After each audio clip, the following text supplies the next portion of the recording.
good to go. Thanks.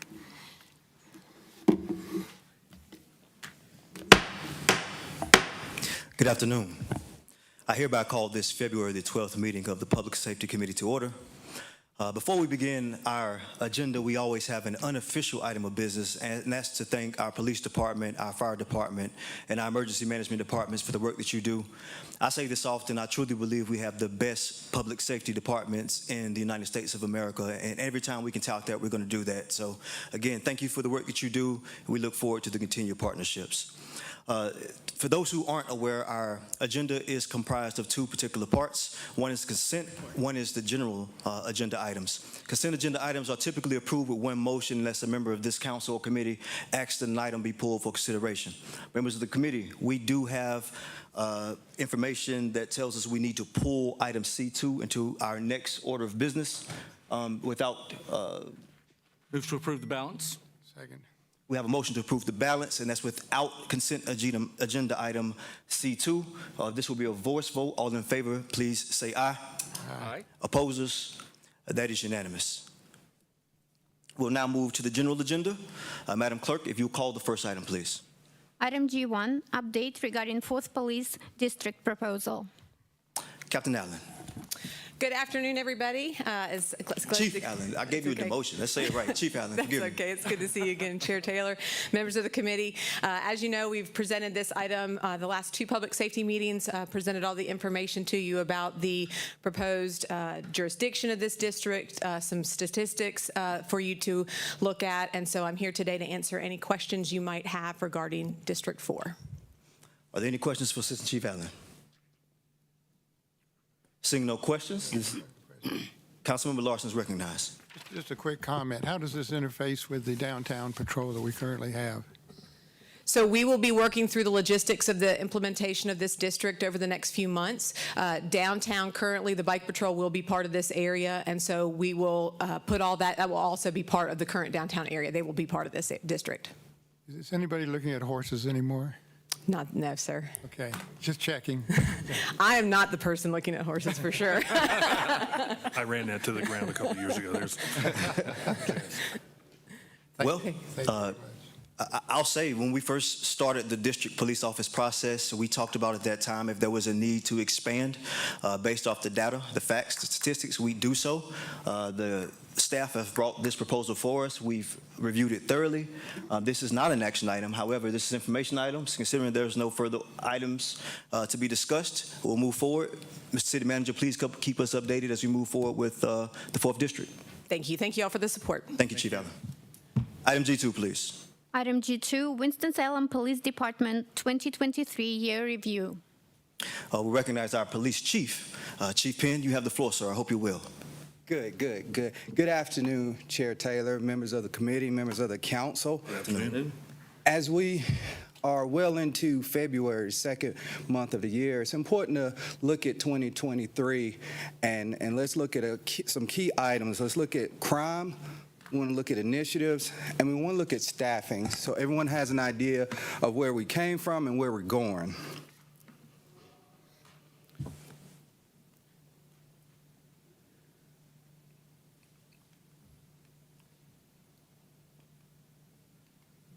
So I'll go ahead and start off with homicides. It's well chronicled. We set a record, not a record we're proud of, for homicides in 2023. And I want to tell you, I believe it's an anomaly, and I'm going to give you a couple reasons why. First off, we've had 5 murder-suicides in 2023 that involved 2 families. Also want to tell you that in January of 2023, we had 9 homicides, and in April, we had 8 homicides. Between those 2 months, accounted for over 1/3 of our homicides. Subsequently, in March and August, we had 0 homicides. So even with that said, we had a 72% clearance rate, which is well above the national average, which is about 50%. However, we can't be proud because that number of homicide is entirely too high. So I'll give you more evidence of that as we move forward. It's also important to note that this time in 2023, we had 11 homicides in our city, and as it stands right now, we have 2. you take a look at this chart at the top, you see homicides, and we talked about that. But if you look at the second, you see rapes, the second lowest in 5 years. And move on to robberies. Don't like the direction we're moving in there. However, we are down from 2019 and 20. This is the other factor I wanted to talk about, which is aggravated assaults.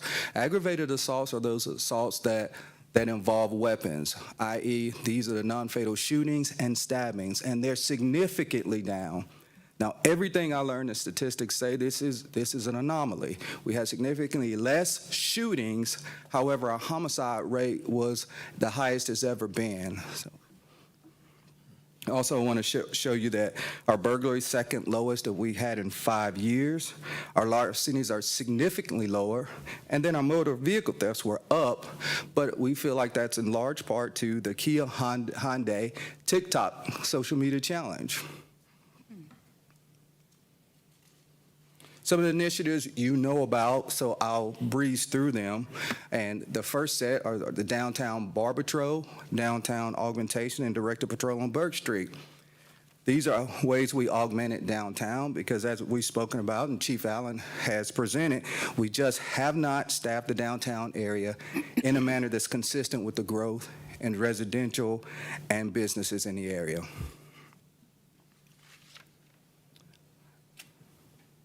We had a schedule change of 12 hours in 2023, not necessarily what we wanted to do, but it was something we needed to do to ensure that we had the proper coverage out in the community to keep the community safe. Get Connected Winston-Salem is a partnership with our Greater Winston-Salem Incorporation to encourage our business owners to integrate their cameras with our real-time crime center. Our drone is a first responder. We were challenged by this very council to find alternatives for service delivery besides hiring personnel. So we are evaluating all of our technology to include drones and determine how we can improve our public safety using already infrastructures. Safe Winston-Salem leadership team is where we partner with Safe Winston-Salem Youth Leadership to focus on our youth, and we meet with them at Boys and Girls Club. Our Winston-Salem Tri-County Gang Steering Committee, where we're steering our youth away from gangs and trying to help them make better choices in life. Our VIP chronic offender meeting took a hiatus during COVID. However, we're back to doing that. And that is a focused deterrence approach to intervening with our high-risk groups and individuals.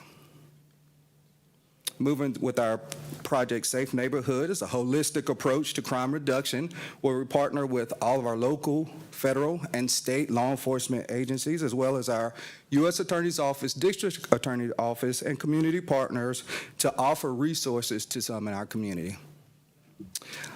I mentioned the Honda Kia steering wheels. So we found funding where we could give out over 300 steering wheel locks for our folks driving those vehicles. We had 104 Kias stolen in 2023 and 89 Hyundais. Community Engagement Committee is a dedicated group of community who advise me and take our message back into the community. We're also extremely grateful and enjoy our partnership with the fire department and the Bear team. They allow us to stay out in the community dealing with violent crime and ensuring that our citizens get the best care, particularly in the area of mental health and substance abuse. Our first responders bill, you've heard me talk about the police department playing a supporting role in addressing social drivers of crime. We all recognize that housing is one of those drivers of crime. So this is one of our many initiatives where we address drivers of crime. This is First Responder Builder, which was a friendly competition between ourselves, our very own fire department, and Forsyth County Sheriff's Office. Judging by the fact that I'm standing there holding a belt, I don't have to tell you that we won that day, but I'll also tell you that even more so important, the community won that day because we all worked together to ensure that a family had a nice, safe home. Beyond Sports is another one of our partners that ensures that every police vehicle has some type of ball, basketball, football, soccer ball. And our officers are encouraged as they're working the beat, when they see a youth, stop, give them a ball, time permitting, play ball with them. Just another way to build trust in our community and ensure that our kids have something to do. Our online reporting system, and in an effort to keep our officers on the streets dealing with violent crime, the online reporting system has taken 4,534 reports in 2023. Some of these reports, an officer would have had to leave the beat to go handle. A communications plan is a partnership with Wildlife, a local marketing firm that's helped our agency in our branding and selling our agency. We have a tremendous recruiting unit. However, with the staffing shortages nationwide, we recognized that we needed to do something different to set ourselves apart, and that's why we went in that direction. Our Live 911, it gives our officers the ability in real time to hear the 911 calls. Traditionally, someone who calls 911, they call our communication staff. They do an excellent job of quickly getting that information out so that the officers can respond to the call. However, there was still lag time. Live 911 allows the officer working the beat to hear that call immediately. Thus, he or she is able to access that call and get to that call in a much quicker time. And our license plate readers were implemented to help officers locate suspects and combat violent crime in our city, and most recently assisted with the Greensboro Police Department homicide of an officer. We are tremendously grateful for our relationship with the Winston-Salem Police Foundation, and I could stay up here for hours talking about what they do for the agency, but I won't. However, the Police Foundation and the T-Ball League, our literacy program, our Connect Winston-Salem website, and our new co-ed flag football league is just a tip of the iceberg of what they do. We could not do what we do without the support of them. And it's right in line with their foundation, with the foundation's pillars of officer wellness, technology, and community engagement. Recruiting and retention. As you all know, law enforcement has been dealing with staffing shortages since Ferguson in 2014, and that phenomenon is called the Ferguson effect. This particular year, however, we've had the lowest number of voluntary resignation in the last 8 years. The number was 13. However, 2 of the 13 came back within this calendar year, so we'll just give it a cool 11. Right. That's fair. That's fair. So another trend, the last time we had a class of 30 was BLET class 75, which started January 13, 2020. We had 32 in that academy. The last year we had a net gain of sworn officers was 2017, when we had a net gain of 12. We hired 55 that year and only lost 43. So this chart really puts things in perspective and helps you understand what we're dealing with. So if you look at the years 2020, 2021, and 2022, and you look at the net gain, net loss, you're looking at we lost 15 net in 2020, 2021, 53, and 2022, 53. 2021 and 2022, we lost 10% of our work staff in those 2 years consecutively. Now that's daunting to say the least, but here's why I'm encouraged, and I feel like you should be. Again, I pointed at the lowest number of voluntary resignations in the last 5 years. Also want to let you know that we've had 15 laterals join the agency since March, many of which were those who had left the agency before, thought better of their ways and came back home, and we're grateful to have them. And we're looking like we're going to have the largest starting class in a few weeks since that number I told you about. So class 79, will you please stand? Here.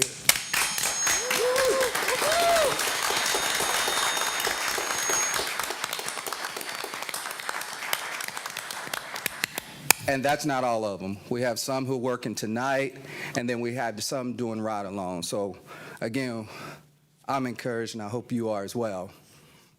Even our professional staff, net loss. So from 2018 until just this year, we were experiencing net losses. And for the first time in 6 years, we had a gain of 10 in our professional staff. So we're extremely excited about keeping that going. You're wondering what happened? How did we do this? Well, one of the things we did was we changed the uniforms.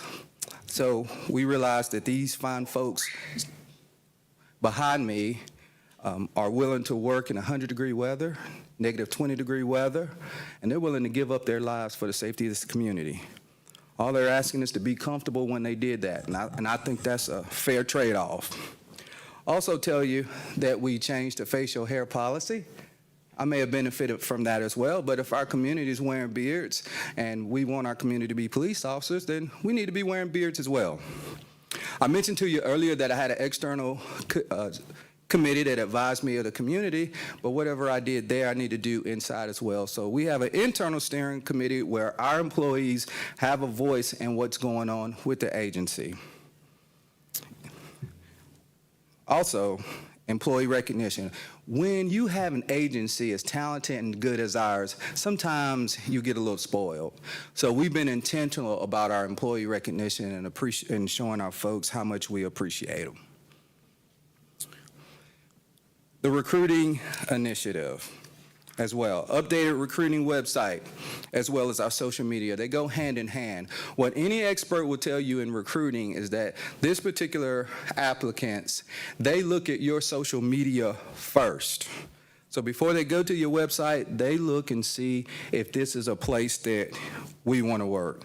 So I'll tell you, we've developed a team with current staff members to update our recruiting website to ensure that those interested have an easy way of navigating through and getting to our recruiters.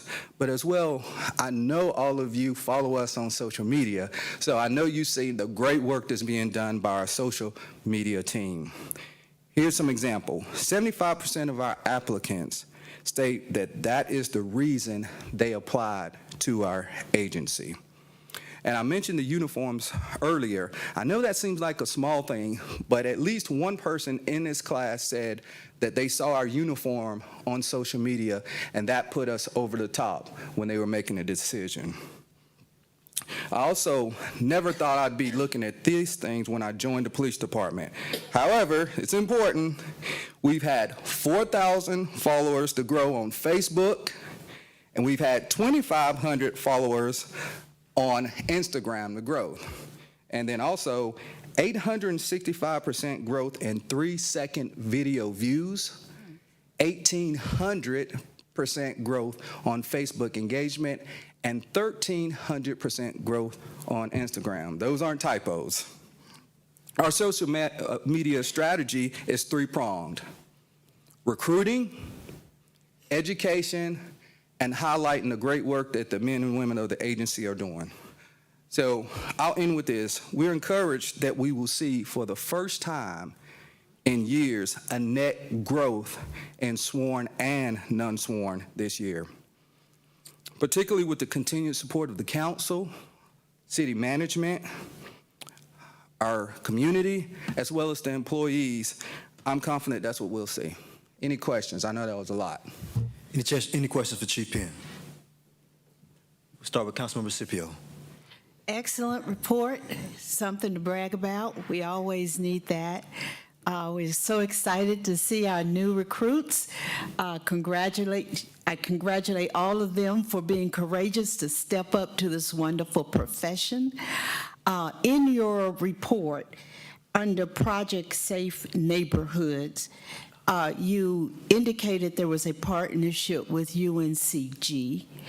And I do know Winston-Salem State would love to have more to do with connecting to our community and our city, and I wondered if we had approached them in any way, and if not, if we could go ahead and try to have a relationship with them. Absolutely. We already have a relationship with Winston-Salem State University, but I'll also tell you that Assistant City Manager Patrice Toney will be introducing a internship program, which the Winston-Salem Police Department will be a part of, a paid internship. So, yes, ma'am. Thank you. Councilmember Mundy. Great report, and I love the social media growth. Should Taylor Swift be worried? One of the resources that we talked about early on was CURE, and I don't know if that's still a program that we're participating in. I didn't see it, but also it could have changed the name. So just give me a brief update on what we're going to do with that particular resource. Yes, we did change the name, but understanding too kind of what they do, there is a clear separation with the police department. That's part of what's necessary for that. So they're out there. We provide them information as far as data. However, to the extent of our relationship, that's pretty much where it is. They need that separation to maintain their credibility in the community. So that's why that's not there. So they're really acting almost as a third party. Yes. Okay, thank you. Any other? Councilmember Larson. What an impressive presentation. Thank you so much for doing that. I think people sometimes become complacent about how deeply the police department and security is rooted in our society at all levels. And I really appreciate this briefing on that. Thank you. I thank all the policemen. It looks like we've turned a corner to me, at least when observing it, that we've come out of COVID, we've come out of the Ferguson area, and we're getting back to where we need to be in our manpower and our. Let there be no question that this council supports you guys and are willing to tell us what you need, and we're here to help you. So it is a partnership. So thank you very much. Thank you, sir. And we do feel the support. Councilmember Burke. Thank you. Thank you, Chief Penn. This review was just great, and it's something that I believe we all needed to hear as well as our citizens. And I do believe because of the programs and initiatives that you have implemented under your leadership, we're seeing the change in these numbers. So I feel encouraged, and all of us should feel encouraged. And I wanted to say to the recruits, thank you. Welcome. We really value and appreciate you. And I want to echo what Chair Taylor always says, you are the best. Thank you again. Thank you. Thank you very much. Any other questions or comments for Chief Penn regarding this presentation? Thank you, Chief Penn. We'll now move to item G3, please. Item G3, update on the fire department's behavioral evaluation and response team. Ms. Ryan is going to give us the presentation, but before she does that, I want to recognize our fire chief, Chief Mayo, just for a few comments. Chief Mayo, welcome. You have the floor, sir. Good afternoon, Mr. Chairman, to you and members of the committee and council. Director Ryan is going to give she's going to take you through the slides, as you said, but when she gets to slide 6, she's going to talk about how the BEAR team has worked to reduce the incidence of repeat callers, and I just wanted to put that in a little bit of context for you all, because on the surface, it might not be quite evident how impactful that is. So on that slide 6, you'll see where Director Ryan talks about connecting 22 of our residents in the city to resources that are more appropriate than 911. And if we stay on our current track for the rest of the year, the fire department's going to answer 40,000 requests for service this year. That means we're going to put 25 fire trucks on the road 54,000 times. Of 2/3 of those 40,000 requests for service that we respond to, we're going to go to the same address at least twice, 26,000 of those 40,000 times. For 8% of the 40,000 total, we're going to go to 20 addresses. We're going to go to 20 addresses 3,200 times this year. So I say all that to say, I just want you to understand that it is, when Director Ryan talks about 22 addresses, it is not evidently clear to folks who don't know the data just how frequently we are going to the same places over and over and over. So when you say, well, that's 22 address points out of 130,000 that are in the city, it doesn't make that much difference when you know how many times we're going to the same places. And I suspect if I were to put Chief Penn on the spot and say, the police department is going to the same places that we're going to, and they're going to the same places over and over and over, and you see him shaking his head.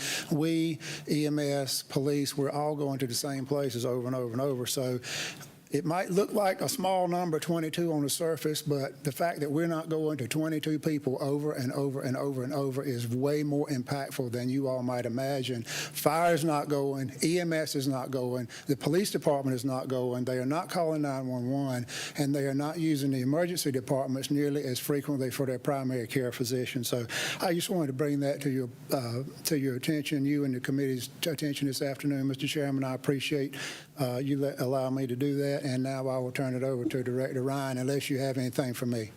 Thank you, Chief. We appreciate the clarity on the data. Any questions for the Chief? Councilman Larson. One quick question, and that is, do you differentiate between medical responses and fire responses? So that 40,000, I'm talking about total responses. A lot of those are medical, I expect. 52 or 3% are medical, yes, but that's where we're going. The folks that we are kind of crossing paths with, the Bear team, is on those medical responses. I knew that was a big part of your job. In most fire, and we are less than most fire departments. Most career municipal fire departments in the country, their medical call volume is about 80% of their total call volume. So we work with emergency services to make sure that for the medical calls that we are going to, they are properly commanding a fire response. Thank you, Chief. Thanks again, Chief. Yes, sir. Thank you.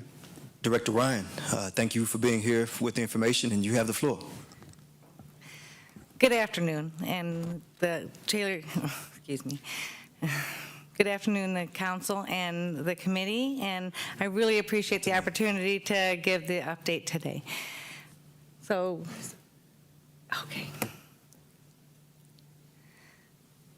And I want to thank Chief Mayo and Chief Penn for the shout out for the Bear team. We really have been working hard to be a collaborative resource for the community here. I want to provide this update. We've been started in May of 2023, so we're at 8.5 months, and I wanted to provide an update to you all today so that you can see the progress that we've been making. I don't want to repeat a lot of the information that you all know. We have been talking about the Bear team quite a bit, but just a reminder that we are that alternative response for 911 calls, and that we also do a follow-up component. So it's not only just that we respond to the call, that we do a follow-up and make sure that they're properly connected to all the resources in the community. So sometimes that's one follow-up, and sometimes it's 6. It does all rely on the individual's need. So.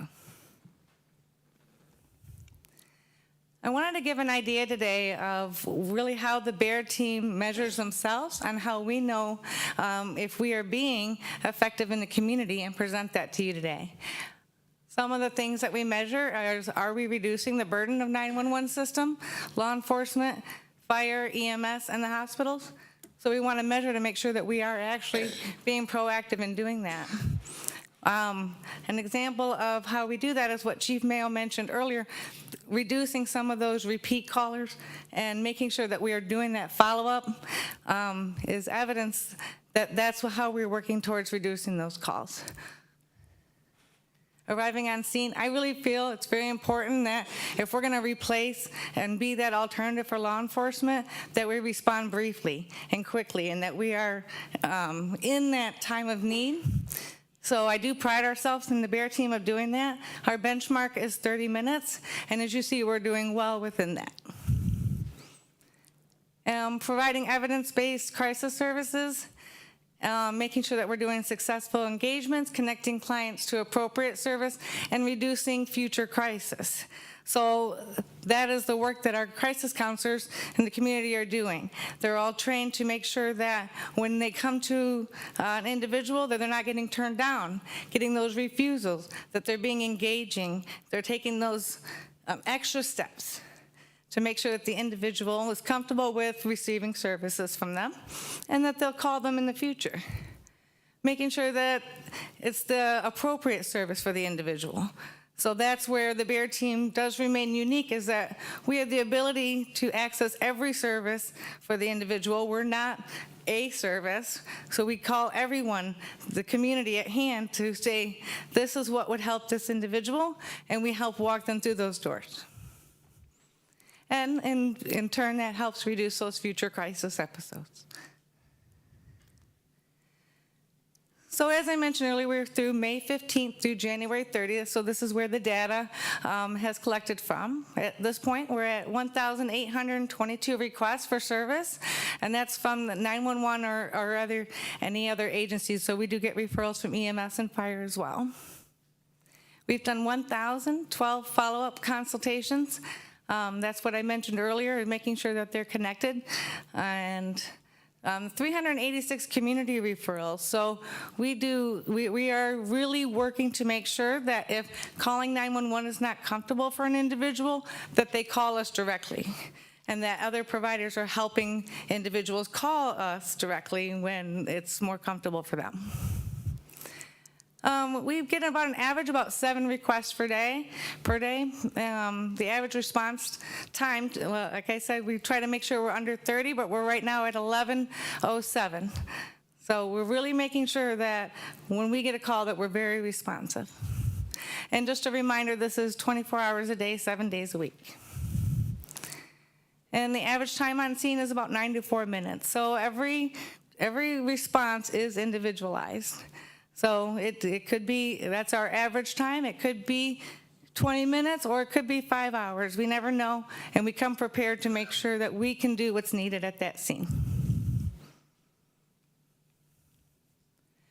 So some of the direct response we get for non-emergency calls, we do want to make sure that the BEAR team is staying involved with all the community resources and other events that are going on, and making sure that they're educated about everything that's available. So that's some of this, we've been working a lot with some of the homeless providers and the programs to help individuals with other homeless resources. We help provide crisis counseling and resources as a follow-up for medical intervention. So our team meets every week. We make sure that every provider in the community that's available comes and introduces themselves to our team, that they are really getting those links, and that we're staying educated about what they are, and then making sure that we're directly providing that to the individuals. And we're attending case staffings with other mental health providers to increase support and eliminate barriers. So as our team has started to work through the community and provide services since May, there has been some common threads of barriers that some of the individuals have experienced. So we're trying to gently address some of those things and really build some relationships with the community partners. Some examples are some of the hospitals that see a really high volume of individuals in need of mental health or housing resources. So we're trying to do some weekly consultations and visits with them so that we can improve the quality of service and eliminate some of those barriers so that we're effective when we're helping them.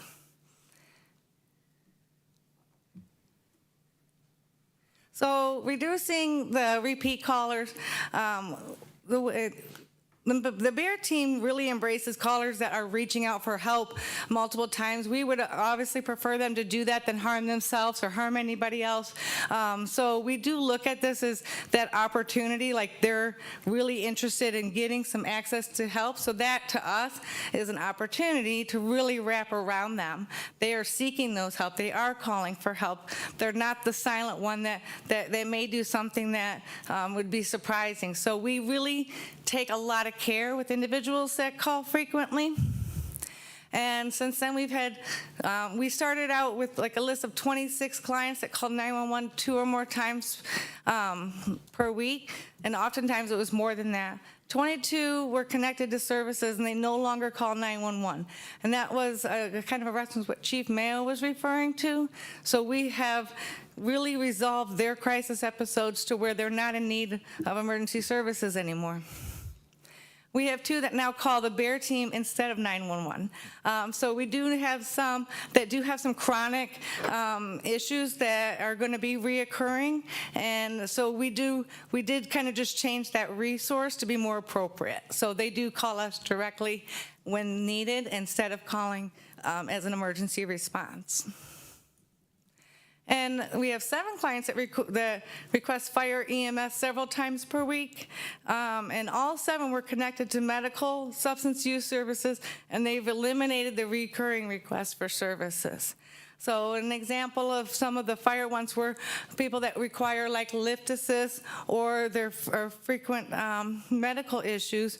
We're able to really connect them with all of those basic needs and ongoing medical services so that they're not in need of crisis. We wanted to provide you some success stories.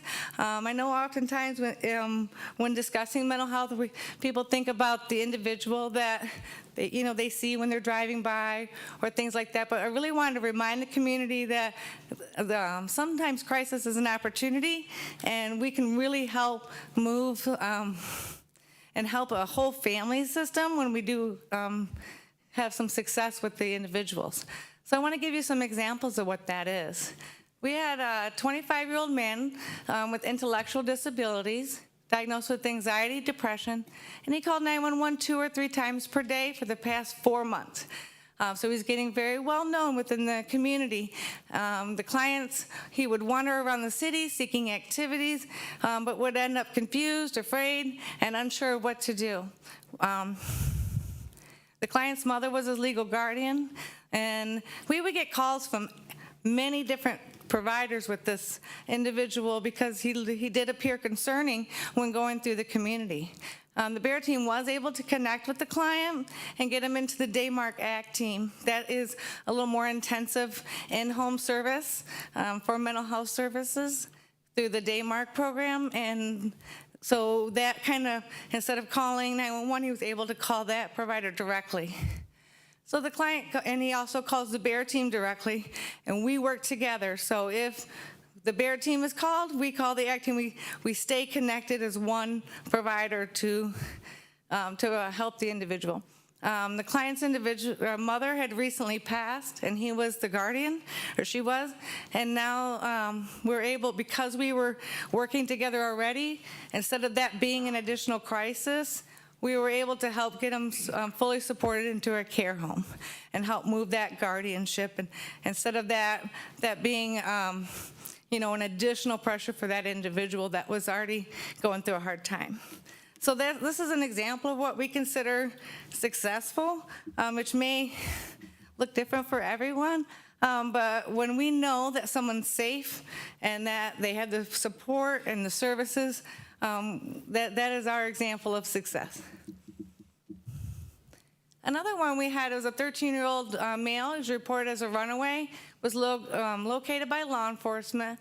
When they arrived, it was determined that he was diagnosed with autism, and he would call for assistance, and he would call to assist the client and his mother to access appropriate level of care. His mother was a little bit overwhelmed about what to do as the child was getting older because he was seeking more independence. So we continued to follow up and to ensure he received all the support he needed.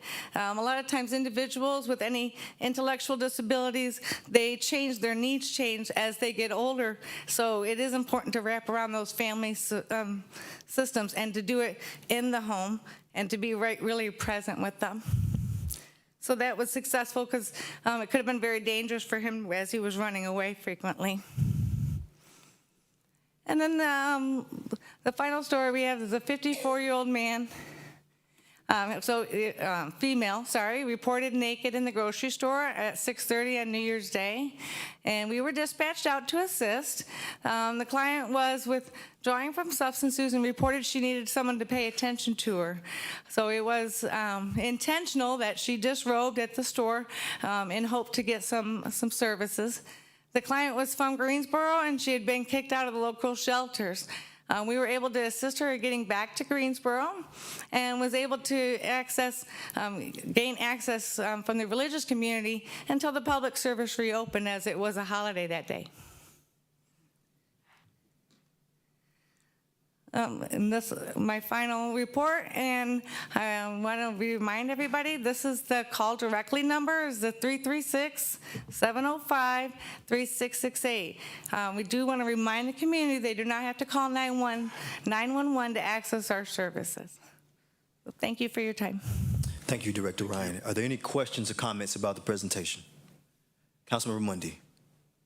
Thank you for the update. I mean, I've been excited about the BEAR team since it came on because the community was so adamant about the need, and we agreed. It's nice to hear the success stories. A couple of questions for you. For your frequent callers, since you've gotten to know them and assess their needs and whether they're dangerous, can you handle some of those calls by phone, or do you have to make an in-person visit each time?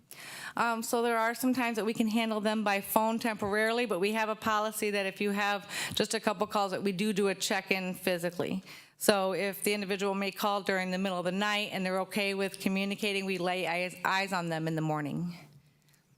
One of the, I guess, deficiencies I've noticed in our communication ring is that BEAR, Continuum of Care, and the police department are not always aware of who's working on which cases. Are you familiar with our homeless person on Romera who's squatting? I'm not sure if I think I am. I'm not sure if it was BEAR or Continuum of Care had been out a number of times, and then a neighbor called the police, and the police came, which kind of undid some of the work that you all had been able to accomplish. And if there's a way, and I don't know, Mr. City Manager, whose responsibility it would be to connect those dots so that everybody knows who's working on whom, and the best resource goes out to help them. So we have a system with the BEAR team where every client is the whole team's client, because we do have a rotation. We cover the 7 days a week. So if so there is no per caseload per se. When we have a client that needs follow-ups, it goes into a public view for the team, and they are all aware of every follow-up or next steps for each individual. So it is every client is the team's client in that sense. So there shouldn't be ever a time where if you call on a Saturday, you have to wait for Tuesday for a crisis counselor. That Saturday staff should be well aware of what is needed for that individual and be able to carry it through. Sometimes it gets confusing when we get a call and somebody is out in the community and it's undetermined if they're safe or what they've been doing since last visit, or we'll get a call and they don't really have the eyes on the person. So for safety protocols, there are times that law enforcement may go out first if we're not sure if that individual is as safe as maybe they were during that last visit. Thank you. Councilmember Larson. I thought I saw your hand. Forgive me. Are there any other questions? Councilmember Burt. Thank you. I just want to say thank you for that presentation, and I really do see how the BEAR team has been extremely beneficial to our community. You have received numerous direct calls from my office, and you have assisted expeditiously, and the follow-up is there. So the BEAR team is operating. I want everybody to know, I do believe, just like it was designed to operate, yes, the number of repeat callers has been reduced, and we have been able to relieve and give some relief to our police, 911 operators, the hospital. So it is working just as we desired for it to work. Thank you again. Thank you. Councilmember Larson. Well, we launched what appears to be a very successful program. From all indications, we had great hopes for it when we looked at trying to resolve some of the tension that police face when they get, particularly in domestic quarrels and other things like that. Can you tell me what the staffing is right now for the BEAR team? So we currently have 7 members, including myself. So there's 6 crisis counselors. Is that that fully staffed 7 hours, 7 days a week, 24 hours a day? That's, and for the initial startup, that's what the count was, so it is considered fully staffed at this time. Thank you. If there are no, Councilmember McIntyre. Sorry, but I just got to ask this. So following on with his question, will you be coming back to us to look for more staffing at budget time? It seems like the payoff is there. It seems like the load that your group takes off of the other departments in our city seems to be a good deal. So I'm anticipating maybe a request for more staff at budget time. Yes. Just want to make sure. There's only one answer for you. I've been really working towards other funding resources and things like that. I've been in the mental health field for a long time. There's other opportunities, so I want to make sure. That's why that answer, we want to make sure that we're giving the team every opportunity to be successful and that we're keeping our promises to the community. So. Yeah. Thank you. Well, at the beginning of the meeting, we gave a shout out to police, fire, and emergency management. We did not mention the Winston-Salem Police Foundation. We did not mention the Bear Team, even though we know both of you work so close with these organizations. So to you, we say thank you for the work that you do as well, and we're certainly a better city because of this program. Thank you for your leadership, Director Ryan. Thank you. Thank you. We'll now move to our final item on the agenda. Madam Clerk, if you'll call item G4, please. Item G4, ordinance amending ordinance for the operation and regulation of micromobility devices in public rights-of-way. Good afternoon, Mr. Fansler. I hope you're well. You have the floor. Thank you, Mr. Chairman, members of the committee. I appreciate your time this afternoon regarding this micromobility ordinance proposed amendments that we'll bring for you. So you may recall back in 2019, we brought forth an item and the City Council ultimately adopted our micromobility ordinance that allows these lightweight transportation vehicles to operate on city rights-of-way. Since 2019, the ordinance has largely remained unaffected, unchanged, and hence why we're here today to propose some of those changes. So over those 4 years, that 4-year span and several permitting cycles, we've had the opportunity to learn, reach out to the industry providers and understand what they need, how they operate, and ultimately how to best deploy resources in our community. And a big part of that is benchmarking peer cities and looking at how this is done and managed across the state. So if you'll allow me, I'll go through a couple slides, Mr. Chairman, and you'll see Mr. Ben Wober there, because I want to give him some recognition for his work on this. A lot of you may be familiar with Matthew Burchek, who spent a lot of time in this space, and since then we have hired Ben, who has done phenomenal work in this space, and so he's also here to answer any technical questions that may come out of this presentation. So I will do my best to navigate this clicker and go through the brief slides. A little bit of background for us to discuss today. As I mentioned, 2019 was when this was adopted. And since then, we've had those iterations of kind of learning, those permit cycles to see kind of the best practice and kind of lessons learned along the way. And of course, during that time, we've been reviewing peer agencies, and you'll see some of that in our justification for some of these proposed changes as we go through the slides. Let's talk a little bit about the stats that we've seen. So we're averaging about 26,000 trips per year. That was a 2022 kind of case study that we did. About 32,000 miles on the micromobility devices. Obviously, they're just over a mile per trip, and about 25 minutes of folks that choose to have that service when they're on the device. We're getting about 6 complaints of illegal parking per month. That was, as you may recall, one of the major concerns about how we position these when they're not in use. Or ultimately park those. And so about 6 a month were what we're seeing being reported. And the software, the managing software, indicated about 14 proactive remedies for where there was a case of illegal parking, where it was proactively kind of redocked, or this is a dockless platform, but reparked for a better way to put it. And so back in 2023, 2022, we did a survey, and Spin led this, that basically indicated how we're doing, what the feedback was on the device, and it was asked of the users after they did the ride. And so one of the questions we asked was, when do you decide to take this e-scooter trip? And as you can see, the overwhelming majority there was a spur-of-the-moment type decision. It was available, it was on the street, and it provided potentially a quicker option of mobility. You see some of the other, shortly before starting the trip, so it was less of a planning effort and more of a spur-of-the-moment type mobility option. Where do you take the scooters? Another question that we asked. And obviously compounding on what you just heard was a lot of this was spur of the moment for fun, recreation type use. But you do see littered in there a lot of work meetings, even for entertainment, and some bus stops there of some of the sample sizes that you see from our survey results. So what factors influence the decision to choose an e-scooter trip, and what cases did it apply to? Obviously, the fastest, kind of convenience factor was a heavy option there. Of course, a lot of these trips were just for recreational purpose too, but once again, you see the expensive nature. They're less expensive than some other rideshare options. They provided some of the last mile, or maybe they didn't own a car type solutions. And so while this is that you see the numbers that lend themselves to the recreation space, they do provide a last mile service for folks that may not have those other options or the ability to obtain another rideshare platform. So transitioning into what is on the request for action today, and we'll go briefly through these proposed ordinance amendments, and I'll summarize these the best that I can. And the way the next few slides will be broken down is we'll talk about what's currently on our ordinance and in our ordinance, and then what the proposed change is, and then a brief justification for such. So one of the main one is the nightly pickup requirement. Right now, our ordinance requires each of these devices to be picked up every single night.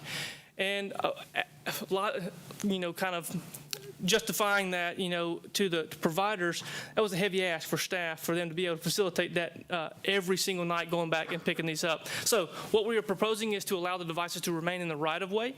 Now, you notice there wasn't any time parameter put on that, and I'll speak a little bit more about that in a minute. But the intent there is to allow these to be an option 24 hours a day and to provide this service without that limitation of a time parameter. Also, we updated the definition of abandoned. What is abandoned? It's essentially an immobile device that is not been activated or used in 24 hours.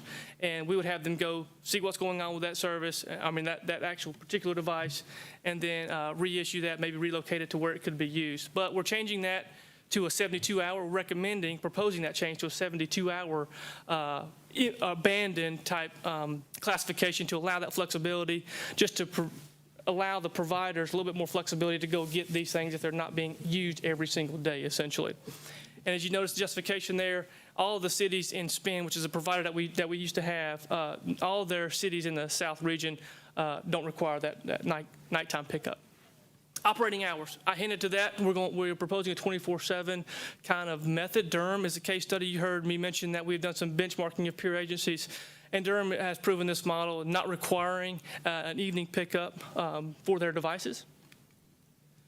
Let's talk about the response time for illegal parking. And there's a little bit of nuance here, but right now we are requiring a 2-hour regardless of time of day. So if it's a park illegally, if it's blocking the sidewalk, there's a lot of parameters that illegal type parking.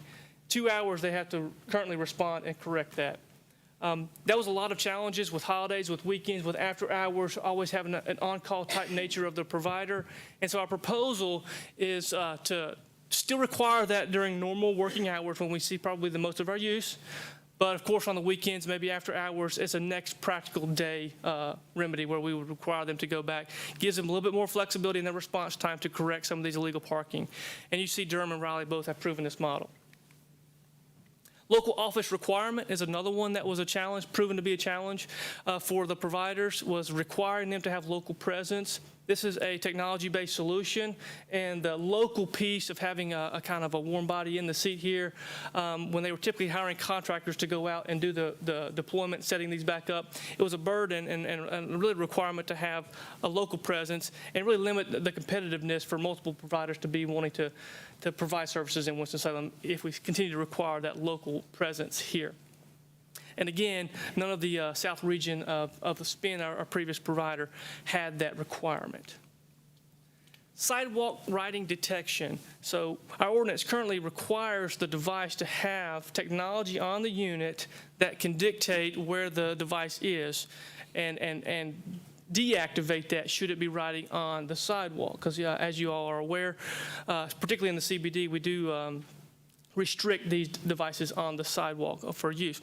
And that was a challenge. The technology there, and especially with some of our really tight grids and a lot of competing infrastructure downtown, the technology, it was a lot of misinformation there. Wasn't really strong enough to get that accurately. I'll give you an example. You could have an instance where someone's riding adjacent to the sidewalk, maybe really close within the street, where you had the device starting to depower itself because the software is thinking that it's on the sidewalk. And so there's obviously, if you're in the street and your device becomes immobile, that's a safety issue. And so not only is there an issue with the technology, there's also a safety component there that was concerning just from the technology not being as robust as maybe this industry requires. Another thing that we're looking to do, and you saw in the action request, was to include dockless bicycles. And so you've seen deployed in our city the docked bicycle stations. There's a number of those. This expands the service and the opportunity for devices to bicycles, with still limiting the use in Old Salem and city parking decks, similar to the way we're treating the scooter. So this would be allowing us to introduce that different type of device into the micromobility space. That's a lot in a short time. I'll pause there. A lot of proposed changes there, and I'm happy to take any questions. I mentioned Ben here as well, should there be questions that I can't answer. So, Mr. Chairman? Questions for Mr. Fansler? Councilmember McIntosh. So Spin suspended their operation here in Winston. That's correct. Are we, how much of that decision was based on our requirements being sort of out of line with other communities? So, Councilmember McIntosh, to answer your question, a lot of that is directly related. And I'll additionally indicate that through the work that we've done communicating with providers, Spin's not the only one that has reservations. So there's a couple other specific providers that have cited our current ordinance as direct opposition to coming into the Winston-Salem market, because it's just the entry barrier there is too great for their model. Thanks. Councilmember Mundy. Thanks for the presentation. In that same vein, I think we've finally come to the conclusion that we need them as much as they need us. So I appreciate the fact that your team went, studied why and changed these ordinances. And I think across the board, if you talk to vendors who do business in Winston-Salem and other cities, you'll find them say that it's more difficult to do business in Winston-Salem than anywhere else. So we probably need to take a broad look at many of our ordinances and bring them more in line with peer cities, just like you did here. So thank you for that. Thank you, Councilmember. Any other questions or comments for Mr. Fansler? I do have a question for staff.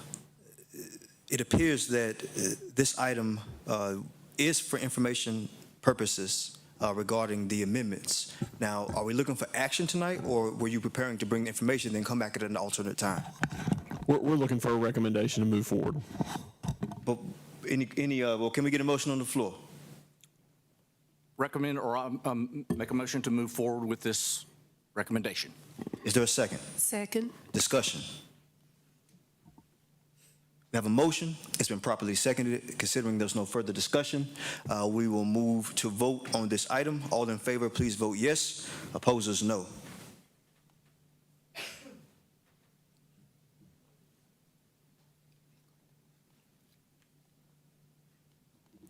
The item has been approved unanimously. Thank you, Mr. Fansler. Okay, Mr. Larson's recognized. I think this is a movement in the right direction. I did have one problem with part of this, which I was not enough to submarine it, but I will say it again, is that I see a lot of these mopeds just lying around in various places in town and not getting picked up. And apparently we're losing now the office space, the bricks and mortar contact point for this, and apparently the warehouse too that they go into. I'm not sure how this is all logistically being happened right now. I think there's still an obligation for them to take care of their equipment, and I hope that we will continue to encourage them to get them off the street in a timely manner. I don't think relying on the public to call them in every time they see one in the wrong location is a proper response to their obligation to fulfill that part of their obligation.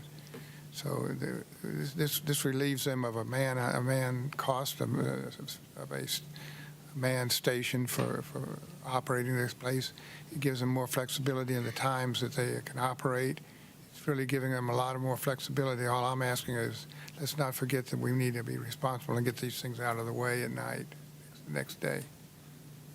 Councilmember, our staff will commit to working with their team to make sure that we continue to provide good service and address those where they come up.